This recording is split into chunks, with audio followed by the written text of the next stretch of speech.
The next three forums are all focused in the area of green design, ecological design, green buildings. And so we have three speakers to address that particular topic area today. Pete Gang is here, and I'll tell you a little bit more about Pete in just a moment. But next week, Jim Karp, who's also another architect, and then Stephen Heckeroth, who's an ecological designer, will be here for our last energy forum. So the next three are all sort of in the same theme of green buildings, ecological design, green design, whatever we're calling it nowadays. So we're delighted to have Pete here. Pete's been around this building for a while because Pete's one of the instructors in the SSU Green Building Certificate Program. So I know some of you are in that and already know Pete and what he's all about. But Pete's a licensed architect, and before being a licensed architect was a building contractor for over 25 years.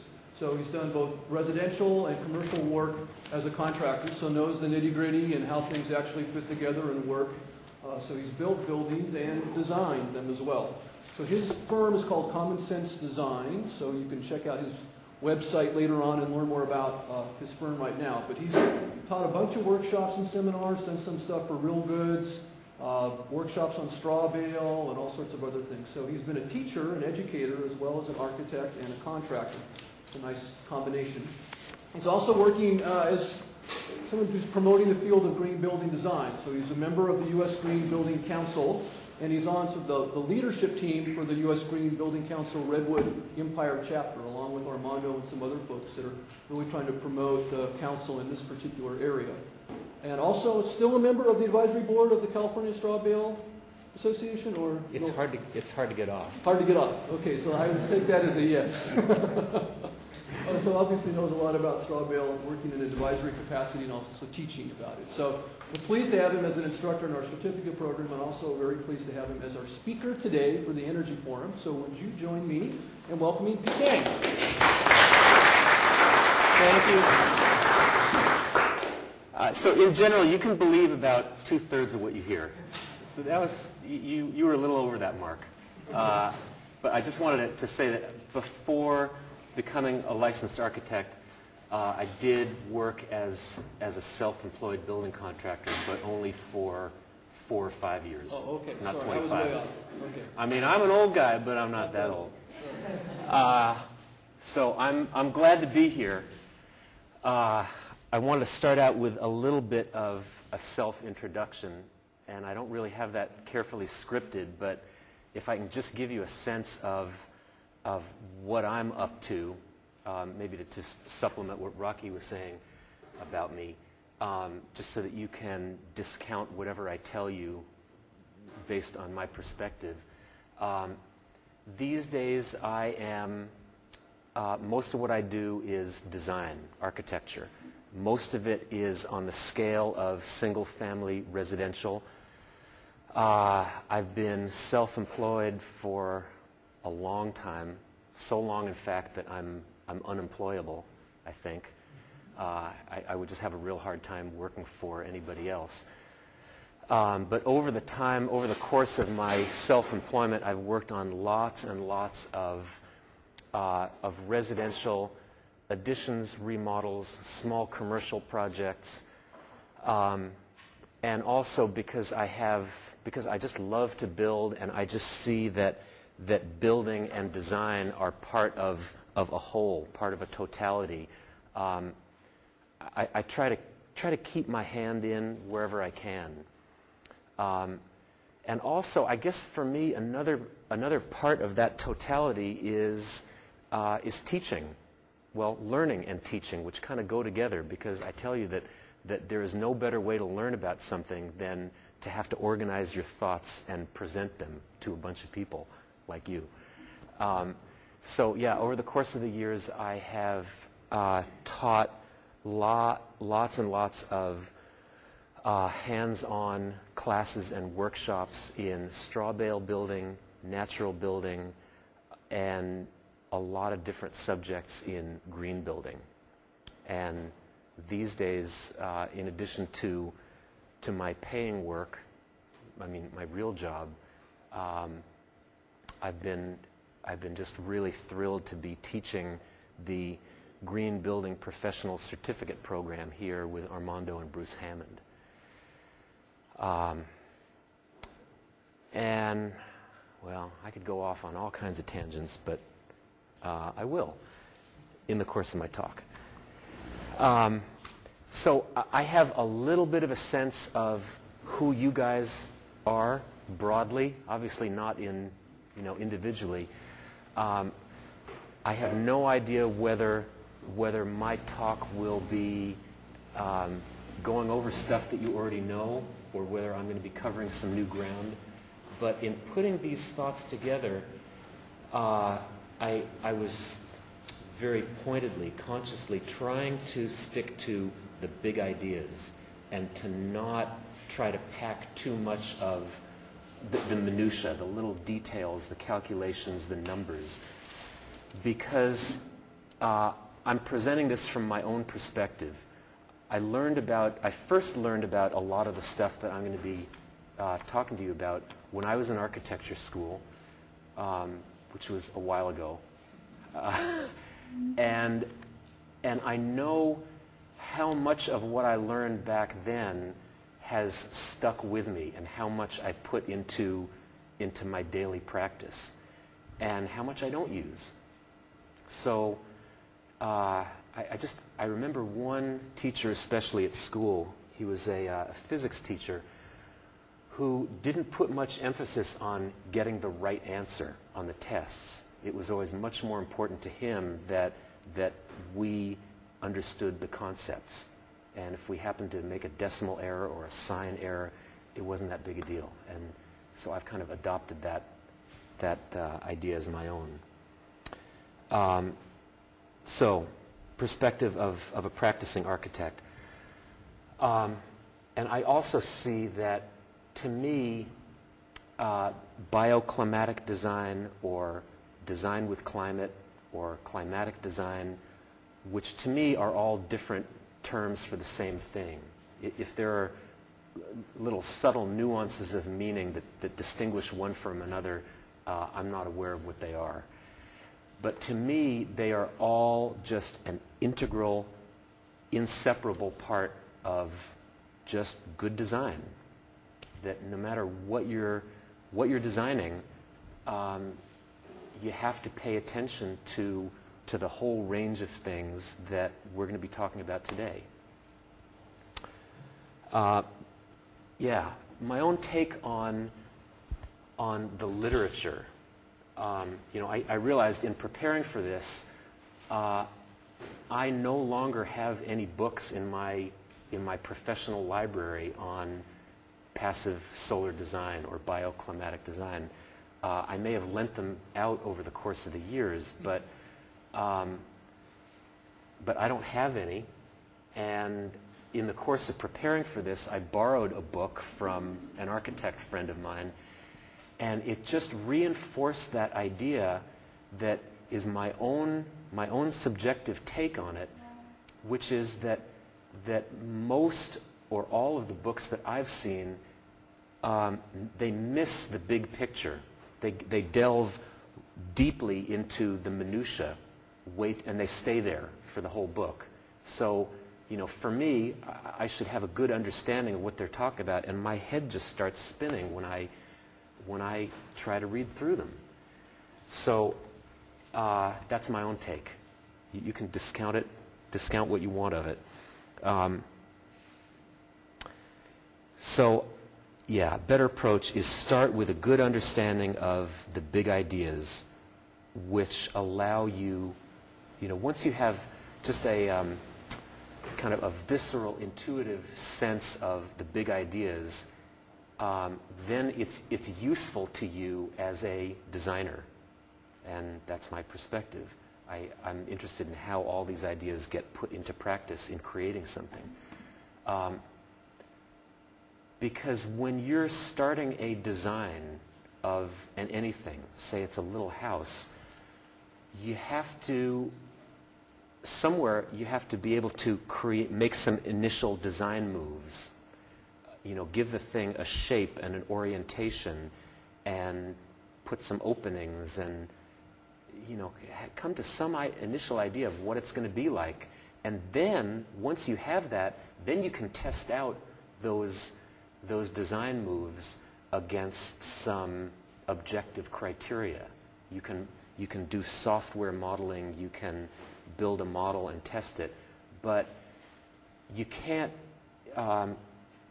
it's not a linear step-by-step process that takes you from initial concept to the first design.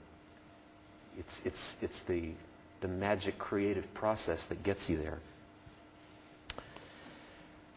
Okay. Now, what did I say here?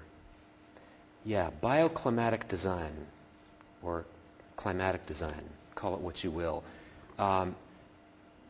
If I had to try to, well, I did try to define it, just to kind of clarify it in my own mind.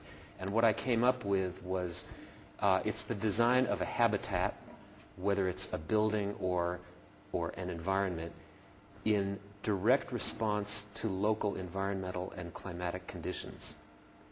And the idea seems just so obvious, just as you dress for an occasion.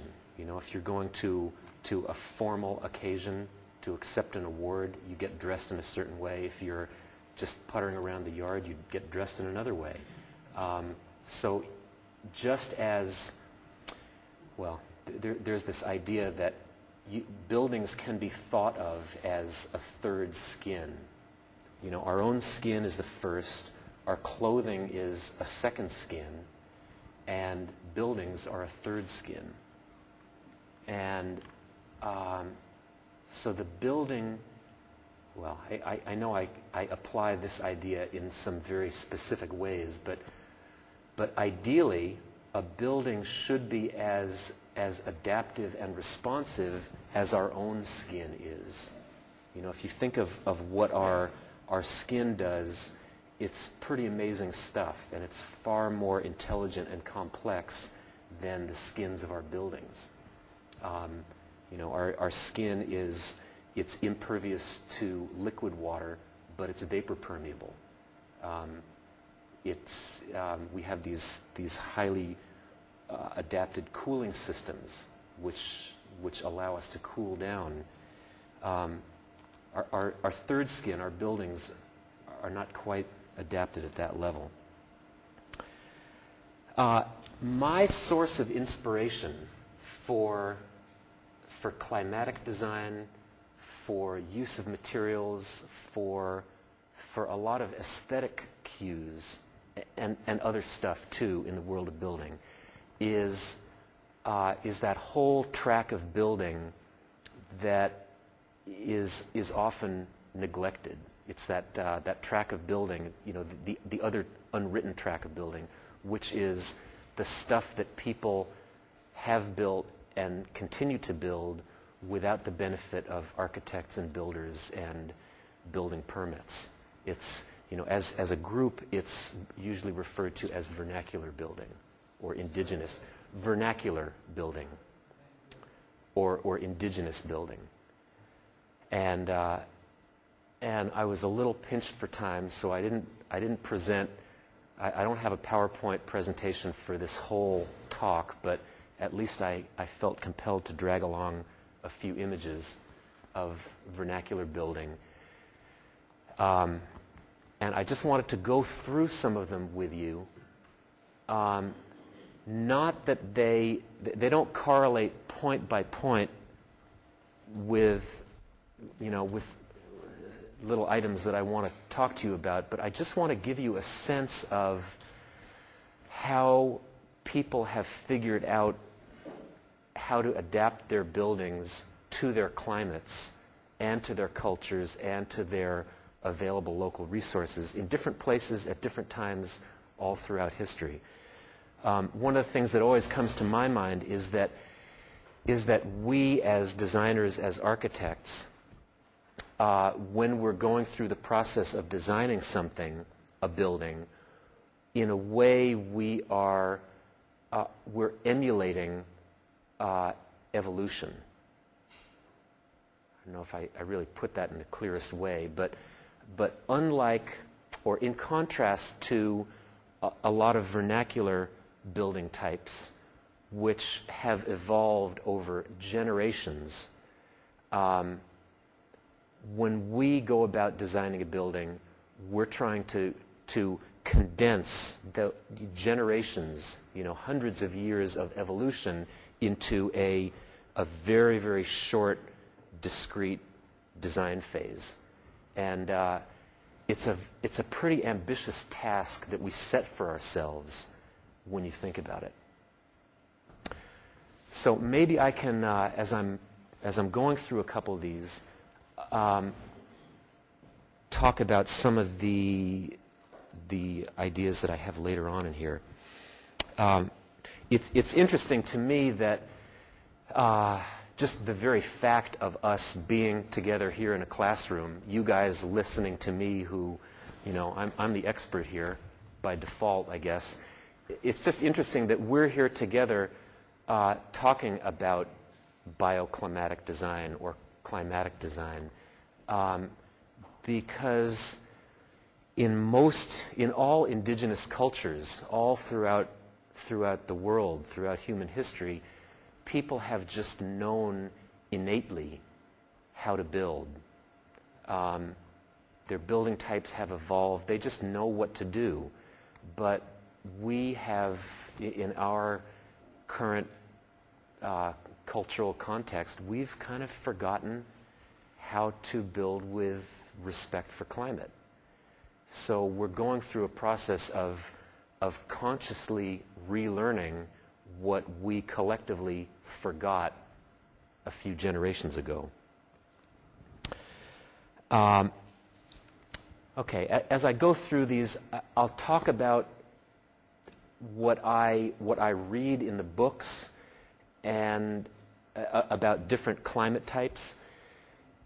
Often the climate types are grouped into several discrete categories, like hot humid, hot arid, temperate, cold arid, cold humid. But the reality is that there are no clear borderlines on the surface of the earth that separate those climate types or climate zones. And really, it's all a big jumble. The climate in any one place can vary hugely from the climate, the microclimate, just a short distance away. If you look at it, just here in Sonoma County, if you just look at rainfall, I think Petaluma gets an average of 25 inches a year, and Guerneville, Rio Nido, Cazadero gets maybe 80 inches of rain a year. Just look at how the weather in San Francisco varies so dramatically from the weather in Sacramento or Fresno. Not a big geographic area. They're just tiny little distances on a globe, but short distances make a big difference.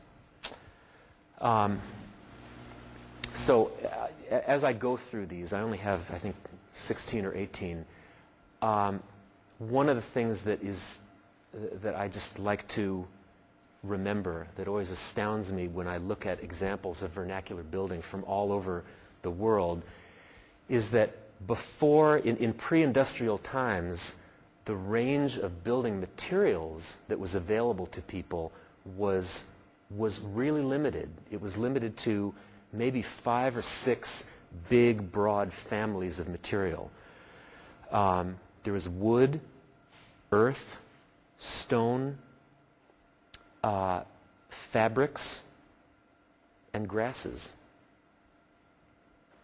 But the amazing thing is that, with such a small range of, classes of materials, different responses, different building types and forms have evolved all over the world that are completely different and unique to their region. Now, it's apparent to me in looking at a lot of these images that were we to, as a design exercise, try to design the ideal bioclimatically adapted building for any one of these settings, we might not come up with exactly the same response that they did. But remember that their responses were limited to the materials that they had. And in areas where there were abundant trees, they used trees. When they didn't have trees, they used rocks or grasses or wood. In some areas where we might say that an appropriate building form would use a lot of insulation, if they didn't have any material that was highly insulative, they kind of compensated for that by using a lot of mass, stuff that I'll talk about in a little bit. This is a response from a hot, arid climate. Provide shade. Hot, arid climate, shade. Narrow streets. Do those narrow streets also help with cooling? They may direct airflow, but I think the main point is that they don't receive direct sun for very much of the day. Big, massive stone or earth walls. And I'll talk about some of these things a little bit more. This is a big reed building in Iraq. An early straw bale house in the sandhills of Nebraska. Highly insulative material. Taos Pueblo. An old earth building. Wind catchers in, I believe, Pakistan. Massive rammed earth buildings in Yemen. Tiny little windows. Big, massive walls. Mesa Verde. These old Anasazi ruins were invariably located on south-facing rock faces. Usually the rock overhang would block the high summer sun and allow the lower angle winter sun to penetrate deeply into the building forms. Mike, I have a question. Yeah. Suppose you were to just take one of these examples, which are fabulous, by the way, that you're showing here. Take that one. And you personally were to go and, using your 20th century knowledge and technical insight, analyze that structure and evaluate the quality of it in terms of its suitability or habitability or something. Would you conclude that that's a perfect structure, or would you conclude that it could be improved in certain ways based on what you know about? That's a good question. Let's see, can I paraphrase that? If I as a professional in today, if I were to analyze a building like this, would I judge it to be a perfect example, or could it be improved on? I'm not really sure. I guess I could squirrel my way out of it and say that for the resources they had available, it probably was the best response. If we today, if we were given the job of building, that program, with the resources that they had, without any mechanical advantages, without any materials from outside, that might be the best, or close to an optimal response. But I thought you were going to touch on codes, and could we do that today? And the answer to the question that you didn't ask is no. We can't do most of this stuff because of current sensitivity, concern for building safety. Some of it's well placed, some of it's not. Massive stone walls, thatched roof. And this amuses me because of the 5 basic families of building materials. This is the 6th. Building with water. Okay, so I've just run through a bunch of these slides without really telling you, I've tossed out some terms that maybe you guys all know them, maybe you don't, but I just wanted to kind of back up a little bit and explain some of the concepts. But are there any other questions before I forge ahead? No, okay. So you got it all. So, I just putting things in a temporal context.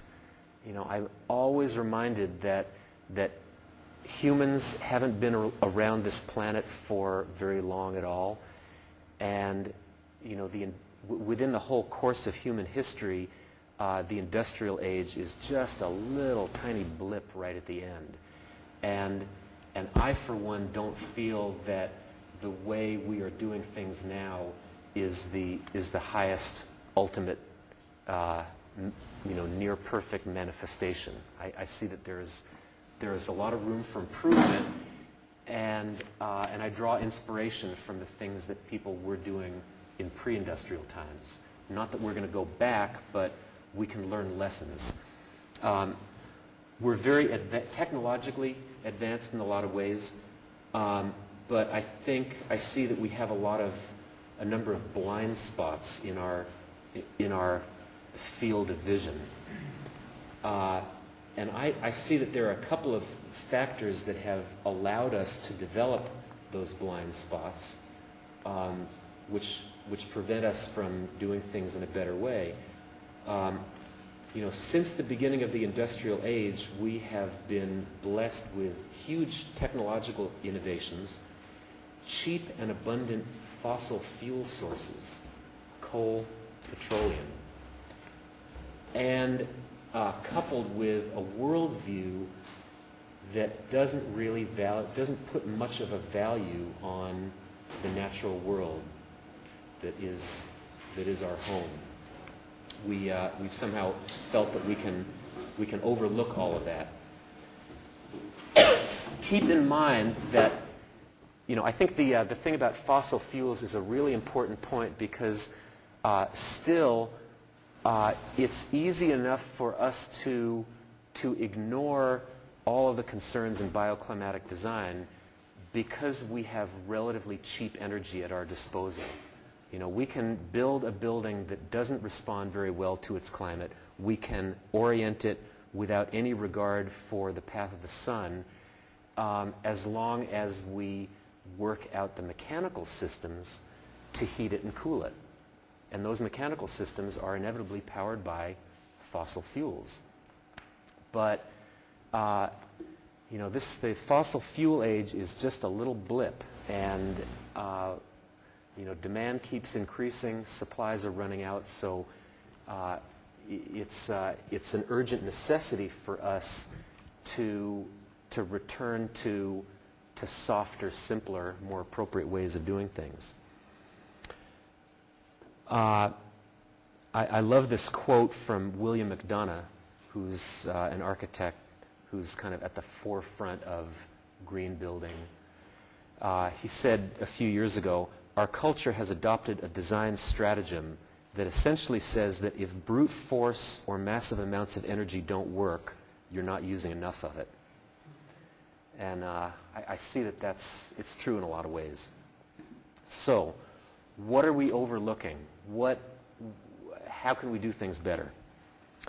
What do we need to pay attention to in the design of our buildings and environments? And that's why I brought this little thing. Instead of getting into diagrams and measurements, I would say start with an understanding of the Earth and its place in relation to the sun, the Earth's spin and its tilt. Now, I assume you guys are a little bit more advanced than a lot of other people, in the general population. Generally, people are aware that the Earth is not flat, it's round, but there is a significant percentage of the American population that doesn't know that the Earth revolves around the sun. It's true. So at least we know that. We share that understanding. It was an article in the San Francisco Chronicle that it was a survey in 1988, apparently. 21% of adult Americans believe that the sun revolves around the Earth. So I guess this is where I want to do just draw a little bit, if I can, if I might.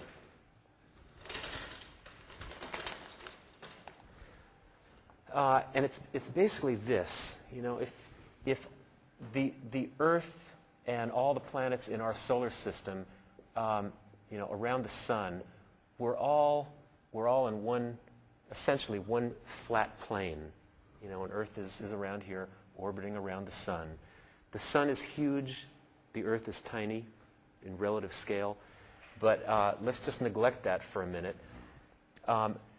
It is because the Earth is tilted, the Earth's axis is tilted with respect to this plane that we have seasons. So it's like this. If this is the Earth, and here's the plane about which it revolves around the sun, how's that? So here's the Earth spinning around the sun. The Earth's axis is not perpendicular to this plane. It's tilted at about 23.5 degrees.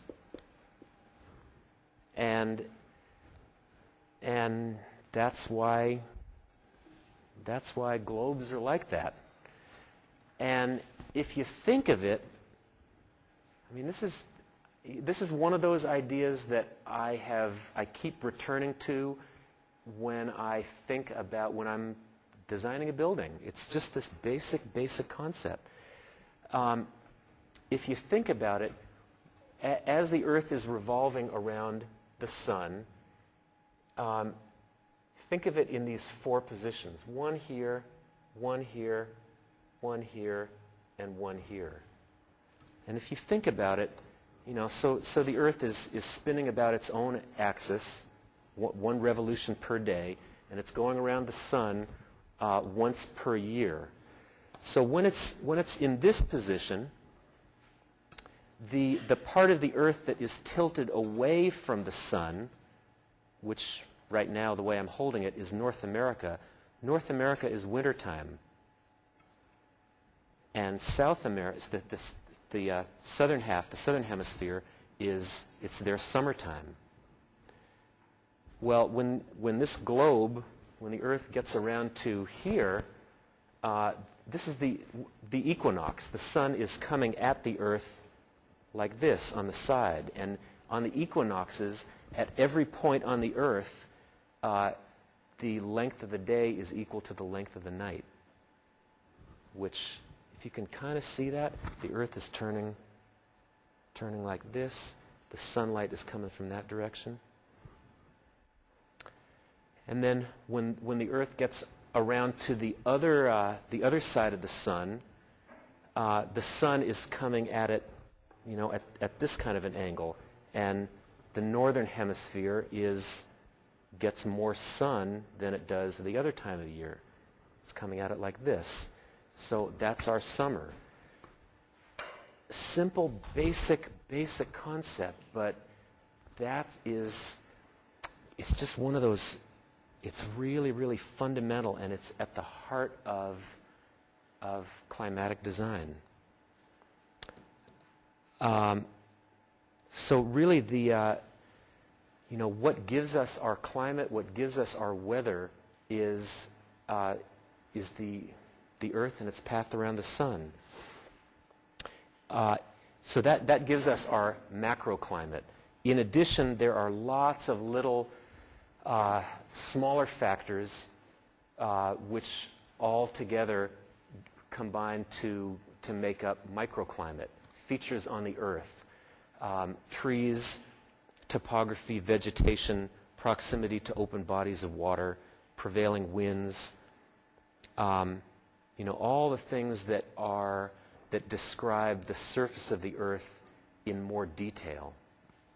And it's for reasons like that coastal California has a very different climate than central California because of prevailing winds. The British Isles have a very different climate than northern Canada, and they're at about the same latitude.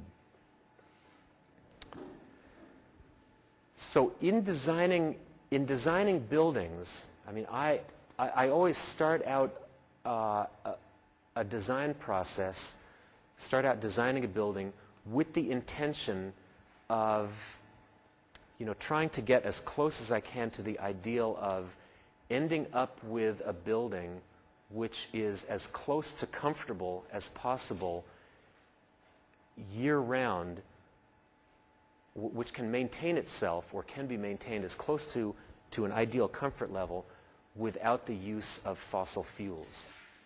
That's the ideal. It's very tricky to get all the way there, but we can get close.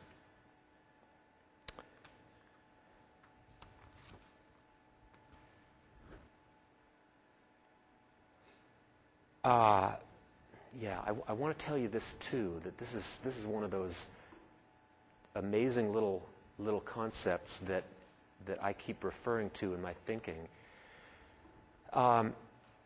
Maybe you've all picked up on this, maybe you've learned this, but right now it's feeling a little warm to me in here. But when we talk about it's hot, it's cold, it's warm, we're not talking about just air temperature. We're instantaneously integrating a number of different factors or descriptors. We're integrating dry bulb air temperature, amount of moisture in the air, humidity, airflow, and radiation. And, for a given air temperature, especially at this time of year, when the air temperature is cool, it can be really hot when you're out in the sun and really cool when you're in the shade. So that it's an important one to keep in mind, because it's not, if you just think about air temperature, what it says on the thermostat, it's a very simplistic view of things.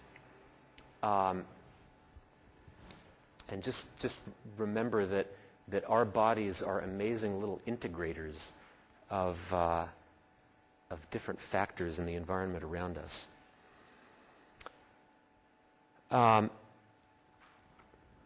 So I'd say the design process starts with, at the start of a design process, before you do anything else, maybe as you're gathering an idea of the program, of what the building is going to be for, right at the beginning, you want to be gathering information and gather at least a rough intuitive sense of what the local climate is. Sometimes it's a little hard to come by accurate month-by-month or week-by-week weather data for a particular site. But, if you talk to people who live near a building site, they usually, when you kind of probe them and query them, they can give you a pretty good sense of how much it rains and when it's most likely to rain, and what the hottest temperatures are, what the coldest temperatures are, what the average temperatures are. And I would say, from my own experience, it's that level of detail that is sufficient at least to start the design process. If you want to take a design to the level of energy modeling, you need some data which is a little bit harder and more exact than that. But at least that will give you a sense, whether the climate you're building for, whether the site you're building for, is hot and dry, or whether there's a big need for heating in the wintertime, cooling in the summertime, whether there are winds, cooling winds that you want to make use of in the summer, or undesirable wintertime winds that just will rob the heat out of a building. You'll get a sense of how many days of sunshine, direct radiation, cloudless days there are in the course of a year. And I would say that it's that kind of stuff that you start working with, at least intuitively. And then with that intuitive sense and just an overall sense of the basic tools of passive solar design, you can start putting something together. And just to stress the basic ideas, the big ideas, in my own thinking, I keep coming down to, I think it's 5 or 6 basic ideas that are at the heart of passive solar design or bioclimatic design. And they are orientation. You have to pay very close attention to where the sun is. Know where south is. I think you guys are a little bit ahead of the curve. You've probably heard that. You know it in your sleep, but it's something that a lot of people just haven't ever bothered to think about. Ideally, in most climates, you want to pick a building site where, when you're facing due south, I'll face this way. When you're facing due south and you have your arms out at about 90-degree angle, so one is facing southwest, southeast, and the other is facing southwest, that you have a pretty clear view of the sky between the angle at which the winter sun comes in and the angle at which the summer sun comes in, which I haven't really told you about, but I will. So just basically, when you're facing south, you want a pretty clear view of the sky, because the sun it's the big heat source. All of the energy sources that we have available to us ultimately derive from the sun. And it makes sense to use the simplest system possible as a general rule, but when heating a building, it makes sense to use the source of the energy itself. Use the sun. Admit it. Design the building so that you admit the sun when you need it and exclude the sun when you don't want it. So, orientation of the building. Building faces south to some degree. There's a general rule of thumb which is not immutable, it's not written in stone, but a general rule of thumb that advises that you elongate a building along an east-west axis. I don't know why, but north is always up. So there's north, there's south. There's the general rule of thumb that says elongate the building east to west. So the idea being that you have an increased area for solar collection on the south.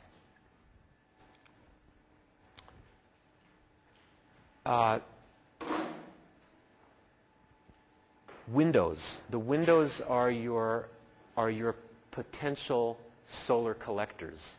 They're part of your heating system, in addition to all the other things that windows do for you. But in order to work for you and not against you, windows have to allow the sunlight to come in when you want it, but not come in when you don't want it. And so they have to be located properly.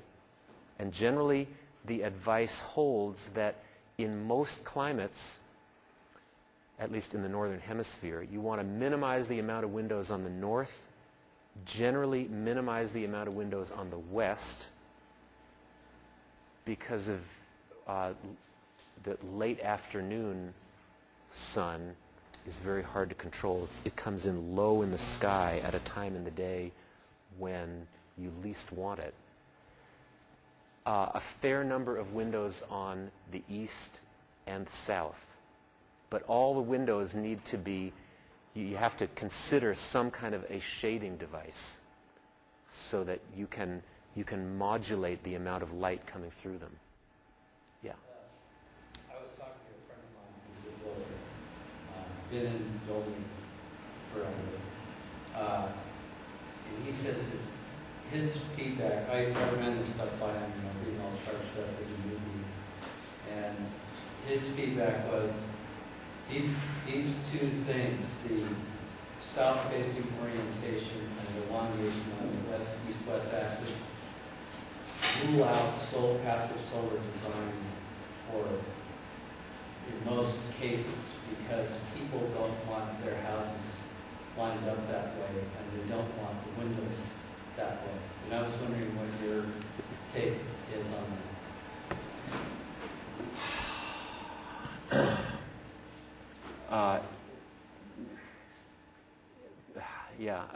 So in effect, I guess passive solar is self-defeating, or is doomed because most people don't want their houses elongated east-west and don't want that much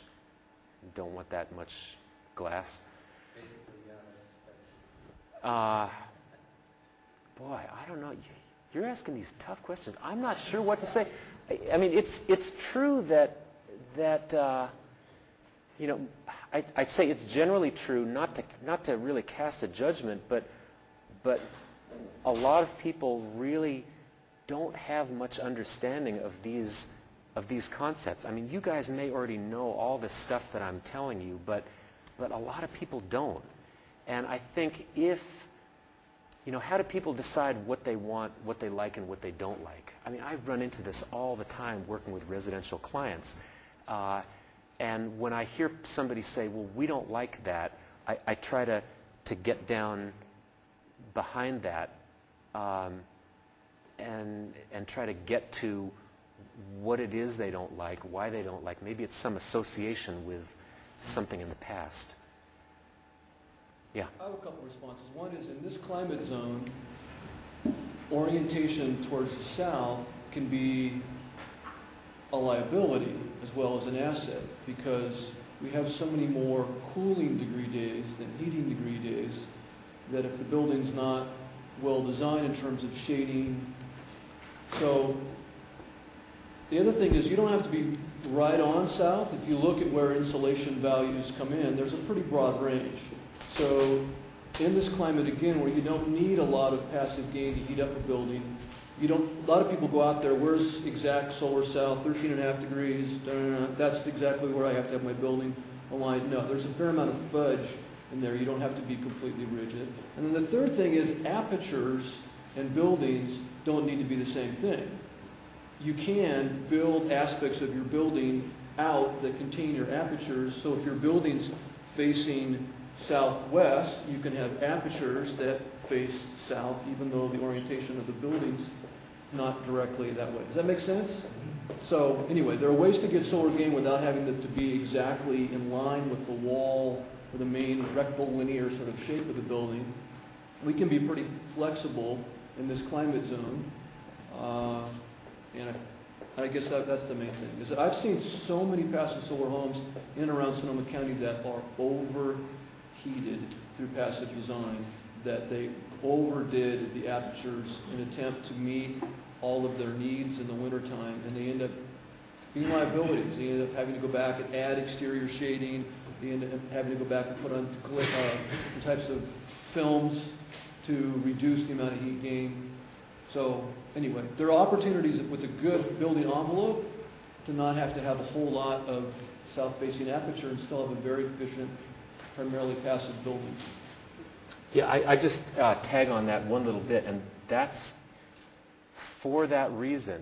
Well, I mean, one thing is that it requires a good bit of art and science to do a good passive solar building, and there have been a lot of dismal failures. A lot of stuff from the early 70s was really, I mean, they had a lot of good intention, but they strayed. They made a lot of mistakes, and it's for that reason of, you know, too much south-facing glass overheating that I said that you need to consider some kind of shading device for all the windows that will get direct sun. And my own view is this, that because in design you can't anticipate exactly where the sun is going to come in and how much you're going to want at every time of the year, I tend to favor designing in some kind of a movable shading device, whether it's shade cloth or vines or canvas or fabric or something, so that as you're living in a building, you can kind of fine-tune it a little bit. In our passive solar class that we took here, Sasha von Meyer teaches it. She teaches a pretty analytical approach, which is basically figure out your heat, your building load, you know, and the characteristics of your building envelope, and how much heat loss you have in the building envelope, and then design in the amount of solar glazing and thermal mass that you need based on your, you know, locate your latitude to emit, you know, exactly as much BTUs per hour as you lose through the building envelope. Do you take that kind of an analytical approach, or do you do it I don't. kind of intuitively? That's not the approach that I take, but I think we may get to the same place. Because most of the buildings that we build are built within a fairly narrow spectrum of, you know, primary building systems and finishes and materials. I don't start out with that analysis. I start out with the overall building design, looking at energy use in a more relaxed, intuitive way, and come up with a building shape which works for all the other requirements, demands, and then evaluate the energy along the way. So I just do it as a different step in the process, I guess. So I know what I have to do is take a 10-minute break to let you, those of you who want to escape, this is your chance, and those of you who want to come back at 5 after 4. Yeah. All right, thanks, Peter.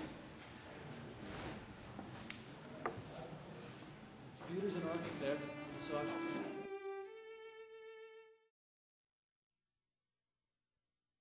It's mine. Let me just continue going through this list of the big passive solar strategies or tools, and then I'll go back and clarify some of the things that I didn't say. But actually, let me just, I want to say also something that came up during this break. My own personal take on all this stuff is that even though we can do some very precise measurements and number crunching and analysis, design is not a hard science. There is no linear step-by-step process that you can follow to design a great building.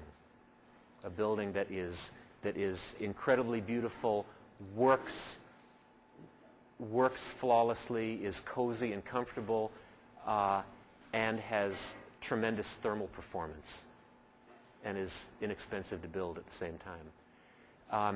It's a real art.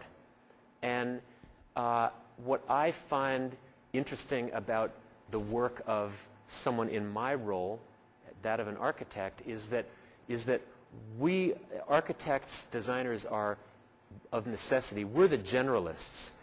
We have to balance the input, balance a lot of different considerations, and try to end up with something which optimizes all of those variables.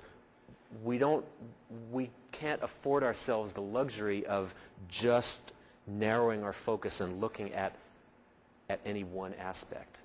So to me, all of this energy stuff, I wouldn't say that it is less important than, I don't know, than buildability or beauty or anything else, but it is one factor among many. And you don't want to lose sight of any of them. And it's tricky. So then, yeah, another thing that came up too, building orientation. Whether it is necessary, if you start with the idea that a building wants to be oriented with its long axis facing south, to me, in my own view, is that it's not a hard, immutable law of the universe. There's some flexibility in all of this stuff, and what I find to be most useful is actually making a model of a building and simulating the position, the orientation of the building, and actually seeing what happens at different times of the year, different times of the day, when you change the position of the building. But generally, there seems to be, if you get the building within maybe 15, 20 degrees of due south, it doesn't make a big difference. I modeled a building a few years ago on the Heliodon at Pacific Energy Center, and because it was a really tight site, we wanted to orient the building about 30 degrees toward east, and realized that with the building rotated that far to the east, we were actually getting late summer sun coming in through the north-facing windows, which I hadn't expected. So, but I can tell you that, but it doesn't really sink in unless you have your own experience of it. So anyway, I want to make sure that I go through these things. I think I image this, I have it as basically 6 elements that are essential to keep in mind, or the design tools for passive solar or climatic design.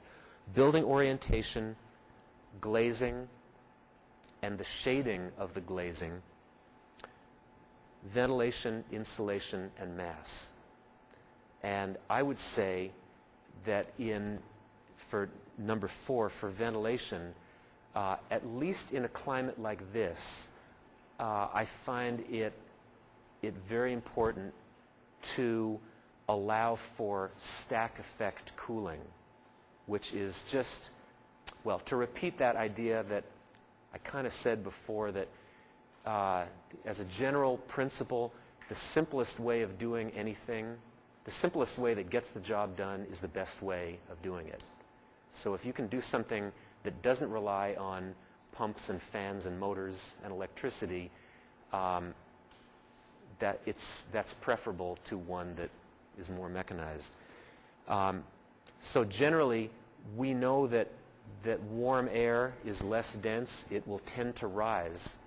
And if we just design buildings allowing that hot air to escape the building,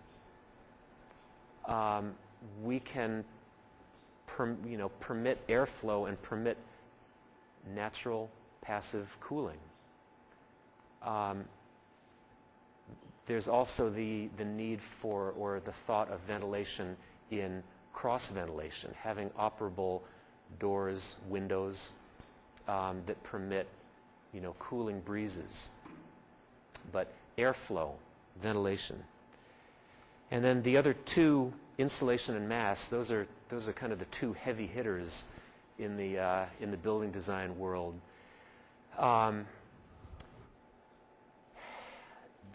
Insulation and mass, I assume that everybody has some sense of what they're about. I'm not going to talk about quantifying them. It's still a very poorly understood and somewhat confusing issue within the realm of building science, how the relative importance of insulation and thermal mass. There's no, I don't see any clear unified thinking on which one is more important when, how much do you use, how important is thermal mass in a well-insulated building, how much insulation can you give up if you have a certain amount of mass, which do you use in what kind of climate. There are general guidelines, but I find no hard immutable rules. Generally, a fair amount of insulation is a good thing, and usually it's a level of insulation that goes a bit beyond the code minimums. But the thing with insulation is that you reach a point of diminishing returns. You know, if you build a wall, you know, say in this climate, if you have an exterior wall with, say, an R30, you know, a fairly high degree of insulation, the extra money that you would spend to make that to double the R value wouldn't necessarily make the building perform twice as well. You reach the point of diminishing returns. Within, the work that thermal mass does is, it's a thermal, sometimes called a thermal flywheel or a thermal sponge. Mass can store heat. You know, it can absorb heat. This is not technical terms. Absorb heat during times when there's an excess of it, and re-radiate it or release it when there isn't enough of it. So it kind of mediates between the highs and the lows. A high mass building, I find, works really well in a climate like ours, like coastal California, where if you think of this is time and this is temperature, and if you think that you know, let's just say for argument's sake that people like that we're comfortable somewhere in the range between, say, 70 and 65 degrees Fahrenheit, somewhere in that range. I may be a little high or a little bit low. If over the course of one day the outdoor temperature, you know, say it's at nighttime around here, it's 50 degrees, and then it gets up to maybe 90 degrees, and then it goes back down again, and it goes up and down. In an environment, an area like this, where the environmental temperature cycles above and below our desired, you know, ideal comfort zone, that's a perfect situation for thermal mass, because the thermal mass will dampen these swings, these curves, and there'll be a little bit of a lag time. I may not be getting this exactly right, but with enough thermal mass, the indoor temperature may do something like that. But just keep that in mind, because in a place like, I don't know, Arizona, New Mexico, Mojave Desert, where the outdoor temperature cycles above this level, you know, or even Sacramento Valley, thermal mass won't really help you. It may dampen the curve, but it's going to dampen it way above where you want it to be.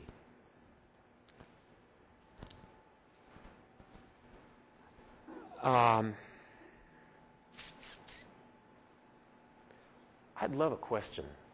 Anybody got a question? I have a comment about mass, and that's that mass needs to be effective. It needs to come in contact with whatever temperatures that you're trying to moderate. So mass, if you're trying to use mass to be a heat sink for solar gain, and it's not in the sun doesn't see it, not effective, not as effective. Or like these mass walls here are only effective if we're able to wash warm air over them or wash cool air over them. So mass that's not in contact with the changing environment, it's not going to be anywhere near as productive. So just because you have mass in a building doesn't mean it's going to help you buffer the way Pete's talking. Well, now let me just clarify my own understanding of that. That mass that is, you know, say a floor that receives direct sun over the course of the day, that is most effective. Right. But mass that is, you know, say on a wall that is exposed to the airflow within the room but not exposed to the direct light, you do get benefit from it, but the heat transfer is, instead of radiation, it's convection. So it's still working for you, but you're not getting as much out of it. Exactly. And Yeah. so those of you that are using passive solar modeling software, I'm not sure about Energy 10 in particular, but all the DO2 stuff that I used to use had very specific values for mass that saw the sun and mass that didn't see the sun. And often the mass that didn't see the sun was like 25% value, as opposed to mass that did see the sun Okay. as 100% value. So I don't know what happens in Energy 10 nowadays. Maybe you guys are going to answer that question? Well, I just got a couple of comments on that. That one of the strategies with mass is when you have mass deeper in a building, you have light-colored walls, and then you have your mass be dark-colored. So the visible light spectrum will bounce off the light-colored walls, hit the dark-colored wall, be absorbed, and then re-radiate in the infrared spectrum, so that it does work as a radiating piece of material. It's just not as effective as dark mass getting direct sunlight. Right. I have a comment. You mentioned earlier that our concerns in this climate are cooling days and so much humidity. And that's a concern of mine right now. I'm building a house in Lake County where it's very hot. And I'm looking to incorporate as much mass as possible to get that up. And in that particular case, I'm assuming that you and I had talked very about this. Mass, it doesn't really matter where it is. Well, you want to be able to wash, if you're going to bring cool at night, you're taking advantage of diurnal swings like this, and you want to bring the cool air into the building, then that mass needs to be able to be in contact with that cool air. So if it's in a part of your room that's isolated from major convective flows, then it's not going to help you. So if you have a back bedroom or a back somewhere and you've got massive walls that aren't where you're bringing this air, cool air into the building, okay. Is there a conductive component that's important too? I mean,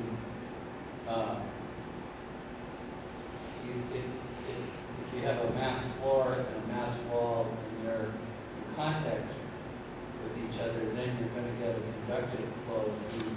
And there will be storage in the component that's not directly washed. Yeah, I'm not the scientist guy, but I would say that effect would be minimal. I'd say there wouldn't be much heat transfer going on just in that zone where they meet. So the convective effect is more pronounced than a conductive effect. I'd say so. Yeah. Well, look at your equation for conduction, and you've got a heat transfer of the ability of the material to conduct, which is not great in thermal mass, and then you also have an area. And the amount of area of your slab that's in contact with your wall, not very big. So right there, you know you're going to be significantly limited. There is a transfer, like in these trauma walls. That's a question for sure. It's how fast is that heat going to migrate from the exterior surface that's heating up to the interior surface where it's going to re-radiate. So in that instance, conductivity of the mass and the thickness has a definite impact. And those of you who've played around with these walls, you know that their highest temperature gets reaches its highest temperature on the internal side at different points in the day because they're different thicknesses. One's an 8-inch and one's a 12-inch. But that's kind of off your question. Sorry. Yes, Mr. Brock. Yes. Just on your comment about thermal mass not helping too well in Arizona, what about the 2-foot adobe walls that they use a lot in Arizona to help absorb that heat and insulate as well? Yeah, well, as I said before, that in a lot of vernacular buildings, they used the materials that they had, and they, other than thatch, they didn't have really any materials that were, that were took up a lot of space and were highly insulative. So they could kind of compensate for that with a lot of mass. But we're trying to use materials a little bit more judiciously, and yeah, so we wouldn't do that. But yeah, I mean, it works. Just think of the old missions in California that have huge, incredibly massive walls, and they do stay cool. I mean, I've never modeled, I've never looked at what's going on, within the thickness of the wall over the course of a day or a season. I'm not the one to answer that question. Yeah. But you are.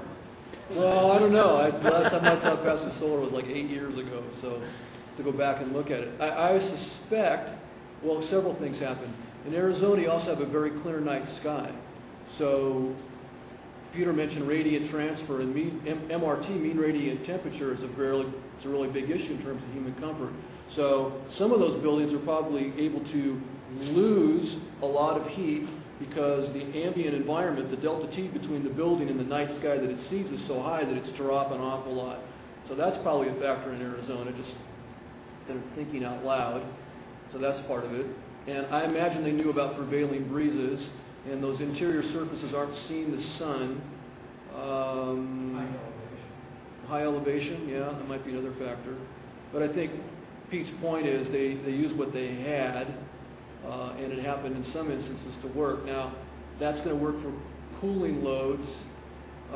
If you were in a heating load-dominated climate, not having some sort of insulative property, those wouldn't be very good choices for... And also, those buildings in the heating time of year probably didn't work very well. Hello there. In Mexico, Great. Yeah, an indigenous perspective. and we froze. And now all the builders, they put insulate, they spray foam insulation on the new adobe. So they build adobe in Santa Fe and then they spray, or they use foam insulation. And in the really old ones, I was a really high elevation in northeast Mexico. They all face out. They had really big overhangs, really tiny windows, with lots of fire exits. Right. And then they had lots of dirt in the ceiling to try to keep it, but they're freezing. They're really good for keeping our radiation, cell phone, and all that kind of stuff. Yeah. When you look at a lot of vernacular building, yeah, they weren't ideal examples. They weren't as highly refined as we would like our buildings to be. And a lot of them, yeah, there are big fireplaces that they just kept stoked all day long. It's not a fossil fuel source, but it's a solar-derived fuel source that we want to try to minimize, if possible. I find generally that I do most of my projects in this climate zone, in this area, so this is the one that I'm most familiar with. But at the start of a project, I think about what building materials, what building systems do I want to use? And usually I start with the assumption that, yeah, okay, so this is my design approach. It's based on experience that I've gleaned from other building projects, and I don't start out with the analysis. But I start out saying that I want a building envelope that has a level of insulation better than what California Energy Code requires as a minimum. So better than, the R10 or 11 that you get with a wood frame wall with fiberglass insulation, and R19 in the roof or R30 in the roof.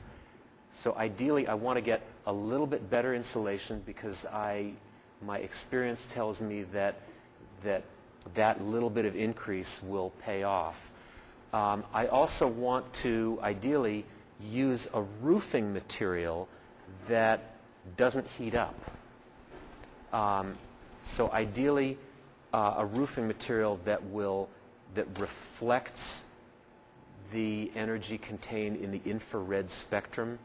It's getting a little bit too far into it, but a metal roofing that has a certain coating is one that I favor.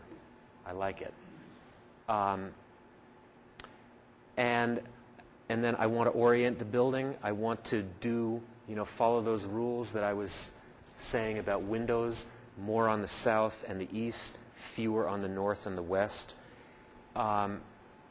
Get some way of ventilating the upper part of the building, and having some way for the spaces within the building to communicate with each other in airflow.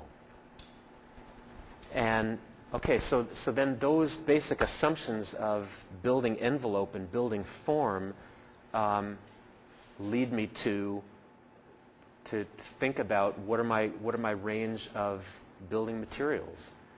And it's kind of that way of thinking coupled with my concern about wood use that first led me to look into straw bale.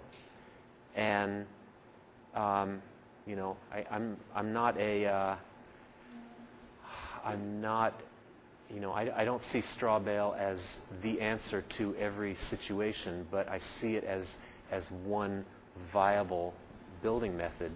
It's interesting, it's attractive in a way when you think that you're using an agricultural waste product to get a high level of insulation in the walls and also reducing the amount of wood that you need. That's one. Another one is structural insulated panels, SIPs, those ice cream sandwich kind of things that are expanded polystyrene foam and oriented strand board. They also have a lot of promise in my mind as a well-insulated, fairly easy, fairly affordable building envelope. A year or so ago, you were working on a design for a home in Mendocino, and it seems to me that you were talking about earthcrete for the floor. No, it was just an earthen floor. Just an earthen Just floor. earth floor. And can you talk about your use of earthen floors a little bit and your experience with those? Yeah. Okay. So I admit that I just love, just on a visceral level, I love the natural building materials. I just love stone and wood and straw, and I love earth. I love dirt. There are a lot of earth building forms and methods that have evolved all over the planet. I heard a presentation a few years ago by a guy who has been working in earth building for 25 years, and I remember him saying that a third of the world's people live in houses made out of earth. And I was astounded, because that's, I don't know, maybe it's just astounding to me living here in North America where we build with wood. You build a house, it's going to be made out of wood.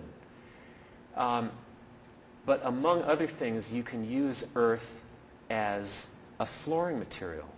And, you know, it has some real negative connotations, you know, just a dirt floor.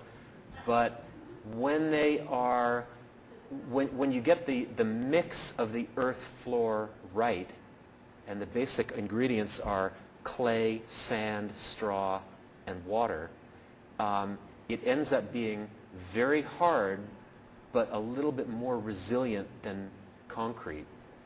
And then you put linseed oil, several coats of linseed oil, and beeswax over the top, and it's just an incredibly beautiful floor. And it kind of has the resilience and the look of a dashboard or a honed, weathered leather. Okay, I'm getting all starry-eyed, tearful. But the thing about it is, I'll get to you in a second. For all of its wonderful, cuddly characteristics and attributes, one of which is that the materials can be free, there's a lot of labor involved. And it often comes down to a comparison, apples to apples comparison in cost between you know, a slab-on grade floor, concrete, and earth floor. And if you're paying people to do the work for you, concrete slab is the way to go, I hate to say. But to bring it full circle, Yeah. to finish this Yeah, go ahead. That material, like the straw bale, like some other organic materials, if the building is no longer usable or occupied, you can just kind of let it melt back into the landscape. Where concrete doesn't melt back into the landscape. Oh yeah. I mean it's an interesting consideration that I have. What's going to happen to the building that I'm designing long after I'm gone, hopefully, and the building has outlived its use and it needs to be taken apart? Can the materials just, how gracefully will they just return to the earth? I mean, it's not, that's not one of the criteria that we give a lot of weight to in designing buildings, but I think about it. You had a question. Yes, I just wanted to know how good is that to stand on, like in a work area? Does it give enough that you wouldn't need a cushion, a mat cushion, like you do in some other areas? Yeah, maybe. It's not as cushy as a mat, but it's more cushy than a slab floor. I mean, I have, my feet are always tired because I usually stand up when I work, and it's on carpet without a pad over slab. Right. I know that can make a big difference in how a work area deals with your feet. Yeah. You know, it kills me in a way when you think about the inappropriateness of concrete slab. This is getting way off the subject. This is not climatic design at all. But the inappropriateness of concrete as a material for a residential floor. A material like this, which is capable of withstanding 2,500 pounds per square inch. And we design residential floors for 40 pounds per square foot. You know, it's just a huge mismatch. Whereas an earthen floor may have a compressive strength on the order of 100 or 200 pounds per square inch, which times 144 square inches per square foot is still way more than we need for residential floor loads. But you know, it's just within our current building context, concrete is relatively cheap. Everybody knows how to do it. It's the standard default way to go. Speaking about alternative materials, have you looked at alternative materials for foundations much at all? Is that an issue? Oh, yeah, it's always an issue for me. Alternative materials for foundations. Yeah, I realize that I can't think of any permitted project that I've ever worked on that didn't have concrete in the foundations. it's really hard to get away from. How do you combine a foundation that uses concrete with the earthen floor? How do you combine a concrete foundation with an earthen floor? You can do it. What we did in that one project that Peter knows about was it was a permitted project, and it was a steel reinforced concrete foundation. It was straw bale, and underneath the bale walls there was concrete, and then the earthen floor came right up to it. And where there were interior posts, the interior posts came down on a little concrete pedestal that came up to just at floor level. So did you do a poured concrete foundation? Yeah. With rebar? Yeah. I mean, I can't think of how to do it on a full permitted project without concrete. I mean, there are ways of supporting a building. A building will stand up and it will work without concrete, but you're not going to get a building permit for it. I mean, I kind of look at it this way, that if this is the range of materials and techniques that we can use to get a building to work, to last 50 years, I don't know about earthquakes because we don't have enough of them for me to have a real visceral sense, but say this is the range of techniques. This is the range of techniques that are allowable with our modern building codes. And that range gets expanded only with a lot of phone calls and letters and meetings and expert data. So it's just it's a narrower range than what's possible. So when people want to build something without a permit, or they don't need a permit for say a little 120 square foot storage building, their range of options is much wider than it would be for someone who's getting a permit for it. You got a question? Do you find that it's possible to actually design a building that doesn't need outside heating or cooling? Is it possible to design a building that doesn't need outside heating and cooling? Yes, it is. The answer to any question is it depends. And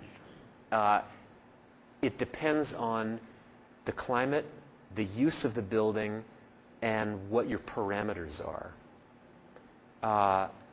If it were, say, just in an extreme case, a small storage building that had no windows, just a door, it would be much easier to control that. If you just imagined building a building that was built into a hillside or built underground, the building itself, the temperature inside the void of the volume of the building would be maintained at close to the temperature of the earth. So as an extreme case, yes, it is possible. It gets harder and harder to do the more uses you put in the building, and the more you have clients who want windows that they can open up and look out of, and doors that they can go in and out of. So for your residences, you do something. Well, see, another thing that it depends on is just personal preferences for comfort. I know that the way we live in our house, we keep our house a bit cooler than most people do. And we always have a window open. And we often don't have the heat on in the wintertime. But, a lot of other people who don't live that way. So it's lifestyle preferences. But I believe, our house was not a passive solar designed house. I believe that in this climate, which is a pretty mild climate, talk to people who live in northern Canada and we talk about energy design, they say, Northern California, you guys are wimps. because we can get away with a lot here. And in fact, because this is such a mild climate, it makes any economic argument for straw bale very, very tenuous. But I believe that, yeah, in this climate, it is possible to design a building that not talking about codes, but just practically, if you're fairly tolerant in temperature, you could live in pretty comfortably year-round. But you know, it may just get down to a few days a year, maybe really hot days in the summer, really cold days in the wintertime when you would feel the need for just a little, something just to boost the temperature a little bit. But see, there's this other thing in the code, at least in residential, which is where I find myself most of the time. A section in the code that requires that all habitable spaces, you have to provide heat to all habitable rooms, sleeping rooms, all habitable rooms, so that you can maintain 70 degrees at 3 feet above the floor. And that's a tough one for me because 70 degrees in a sleeping room is just, I just want to open the window or just run out of there. But unfortunately, and most of my clients have the same feeling. They just say, I don't want that. Why should I have to? Well, because you have to for code, and I want to talk to you about that. Yeah. Could you please? First thing, Monday morning. Yeah. Do you have any trouble with permits on earthen floor? On earthen floor? Yeah. I haven't done one in, I haven't done one in Sonoma County. The question about permits, what you can get permitted, what you can get permits for, how hard it is to get permits, it varies hugely from one jurisdiction to another. And it really comes down to personality, discretion. You know, go into Rohnert Park. No. Yeah. But generally, I think there's a correlation between population density and property value. You know, those two things maybe correlate with scrutiny put on building plans. Lake County, you can pretty much there's very little scrutiny put on what you do. Contrast to San Francisco, it's a whole other world. So it really depends on where you're doing it. But then you run into people in places like Modoc County that nobody's ever been to. You know, just run into a building official who just doesn't like a certain idea, and he just says, over my dead body. And you know, he may not have the legal standing to be able to say that, but it may take a big fight to prevail.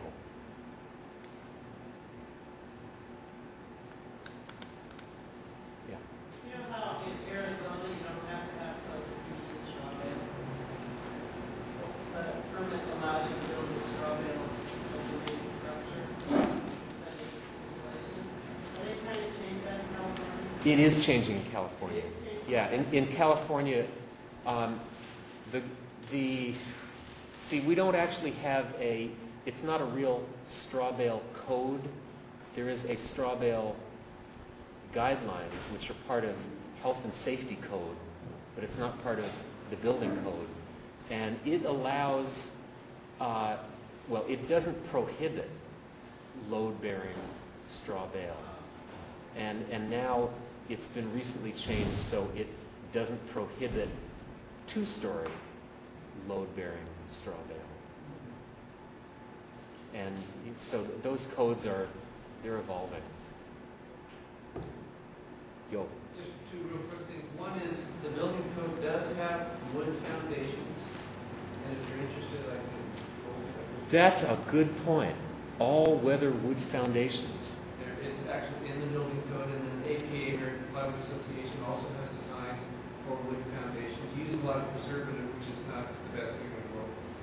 And then the other thing you mentioned about projects that you had been on that were permitted. Now, does that mean that you've been involved? And we talked about that. You had Yeah. Well, thank you. Yeah. Yes, that's a good point. You know, things that didn't need a permit, like 120 square foot uninhabited storage buildings. Or I'm not permitted to talk about that. Or projects there are still parts of the country where there's no building department. You don't need a building permit, and if you wanted one, there's nobody who would give you one. Imagine that. Let's just take a moment and In Trinity County, if you have an agricultural building, you don't need a permit. California.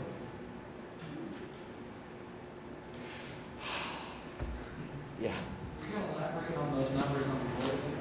No, they're just numbers. They're just numbers. Tell you what, let's do this. It's the appointed hour. So let's invite any of you that have other questions for Pete to come on up and speak to him individually. And then before we do that, let's give this guy a round of applause. Thanks for being here. I can turn off my microphone now. Turn it off.